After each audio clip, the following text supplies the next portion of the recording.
Hey guys, how are you? Hope everyone's doing well. My name is Andrina for all those who don't know me, and I tell true crime stories. And today's story is going to be involving a Munchausen syndrome case. And the story is about Olivia Gant. It was a 7-year-old girl that unfortunately will lose her life due to lack of nutrition and starvation due to her mother's fault.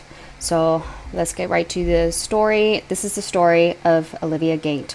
Warning, viewer discretion is advised. Olivia Gant was a beautiful American girl who was born on June 21st, 2010, and she would be murdered by her mother, Kelly Renee Turner Gant, after ongoing medical abuse in what seemed to be deemed to be a case of Munchausen syndrome by proxy.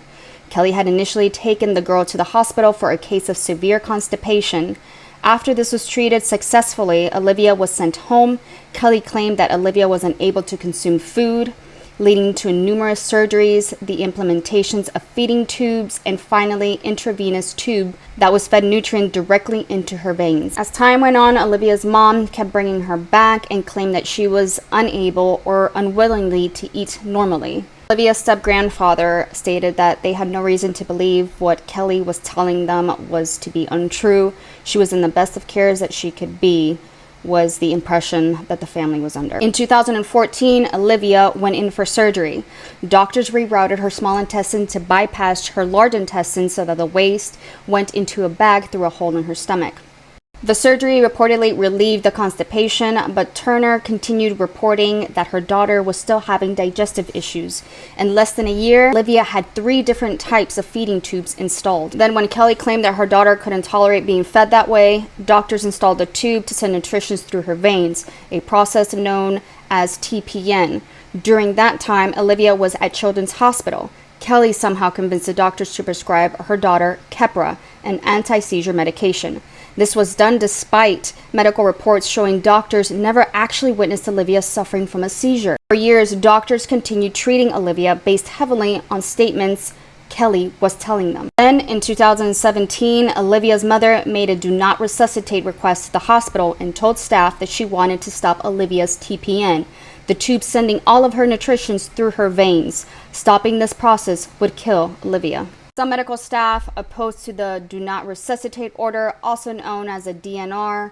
When this happened, hospital staff assigned Olivia a new doctor who then agreed to sign on the order. Olivia was discharged and went into hospice care and died less than 3 weeks later. Lonnie stated her grandfather, 2 days before she died, I was holding her hand in hospice and she was heavy on narcotics. All they could give her was a popsicle juice, and towards the end, it was on a sponge. I was holding her hands. She opened her eyes and recognized me immediately and said, "Papa, I'm hungry." At the time, Lonnie said he was mad at the mysterious set of illnesses taking his granddaughter's life. After the little girl's death, multiple doctors told investigators on record that they believe Olivia was not terminally ill. Lonnie said that the discovery made him sick to his stomach. Lonnie stated that put another dagger in his heart, thinking that she told me she was hungry. What was she thinking that I didn't do anything?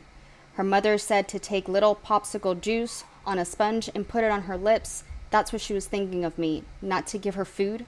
That haunts me every single night since I found out she was not terminally ill and she wasn't even sick. They tortured her for 5 years. This haunts me every single day. Family would later sue the hospital for $25 million. Attorneys who stated the lawsuit processed via a notice of intent to sue believe that Children's Hospital of Colorado failed to follow Colorado's mandatory child reporting laws. They believe Olivia's death could have been prevented months or even years before she passed away. One of the attorneys in the case stated that Olivia's life could have been saved if only hospital staff had immediately contacted police or the Department of Human Services. The Gold law firm felt they had an absolute duty to represent Olivia's sibling, Olivia's grandparents, and to make sure this never happened to another family member. The doctors at Children's Hospital treated Olivia from 2012 to 2017, saw her for 1,000 admissions, and performed over 25 unnecessary procedures on a healthy child. The record will show you that Olivia was healthy and that Olivia was able to eat, that Olivia was not sick, and that Olivia's mother's complaints were unfounded. One example was how Olivia's mother giving her daughter Keppra, a drug doctors say it's primarily used for seizures. According to the arrest affidavit, the same doctor who ordered Kelly to stop the seizure medication on multiple occasions also told investigators that Olivia was not a terminal patient. Law enforcement also conducted multiple other interviews with staff after Olivia's death. One of those interviews involved an occupational therapist who specialized in feeding and eating. This medical professional treated Olivia and claims that the girl graduated to age-appropriate foods and had no problem swallowing or tolerating foods. The report goes to say that Olivia completed therapy sessions without any issues. Investigators also spoke with 2 pediatric gastrointestinal doctors. Both said that Olivia was not a terminal patient. However, they said there was a bunch of red flags years before Olivia passed away. In 2015, Olivia was sent to Boston Children's Hospital for a second opinion with another doctor after she had multiple feeding tubes and an ileostomy bag installed. The Boston Children's Hospital doctor recommendation was to reverse the ileostomy bag and get her off the narcotics, and that Olivia could live a long, normal life.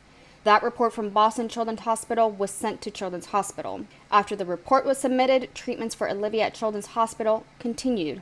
2 years after Olivia's second opinion was reportedly sent to Children's Hospital, Colorado, another issue was discovered, this time inside Children's Hospital, Colorado. In March 2017, a medical staff caught Olivia's mother red-handed discarding the ileostomy bag. Once they caught her doing that, they set her up on a one-on-one sitter to be in the room with Olivia around the clock with her mother. During that time period, her condition improved once the sitter was there. Shortly after this incident occurred, Olivia's mother requested a do not resuscitate order for Olivia. Dr. Thomas Walker, a pediatric gastro, told investigators that Olivia's symptoms and medical history came directly from Kelly, and that Olivia did not exhibit any symptoms that Kelly had described most of the time. Unfortunately, Children's Hospital ethics team voted against Dr. Walker and voted in favor of the mother. The care was transferred from Dr. Walker to another doctor who agreed to sign the do not resuscitate order. The problem is that Dr. Walker failed to pick up the phone and make one phone call to outside social services or to law enforcement, and that call could have saved Olivia's life. There were several nurses who went to Children's Hospital, Child Protection, and social worker team and made complaints that they believed that medical abuse was going on. Children's Hospital Protection team and social workers team determined that those suspicions did not rise to the level that it needed to be reported to the outside social services agency. These individual nurses and doctors not only could have gone outside the agency, reported the child abuse, every single one was mandated by Colorado law that they had a duty to report any suspicion of child abuse or medical child abuse to authorities. They are mandatory reporters that they should have reported it to the outside agencies. Court documents revealed that the investigation began looking into Kelly after she started bringing Olivia's sister into Children's Hospital. Kelly was making complaints that Olivia's sister had prior cancer, bone pain, and that there was concern that the cancer had returned. It took one doctor during her visit to look at the child and say, "That doesn't make sense." The doctor followed the standard of care, picked up the phone, and called the prior hospital, and found out what the mother had been telling them was untrue. The next phone call was to outside social services. Olivia's sister was eventually removed from Kelly's care and placed with her grandparents. After speaking with multiple doctors, Kelly was indicted for first-degree murder, theft, charitable funds, forgery, and attempting to influence a public servant. According to the arrest affidavit, 161 donors contributed to $22,000 through GoFundMe for Olivia's care. Make-A-Wish spent more than $11 grand to have a Bat Princess party for Olivia at a local hotel. Olivia got to be the honorary police officer in Denver for a day. They billed over $3 million for treating a healthy child. They used Olivia to advertise and fundraise for their hospital. Olivia's body now rests at Seven Stones Chatfield Cemetery. Just 1 month before Kelly Turner's trial was set to begin, she pleaded guilty to the following charges: child abuse negligently resulting in death, Class 3 felony; theft from $100,000 to $1 million, Class 3 felony; charitable fraud, Class 5 felony.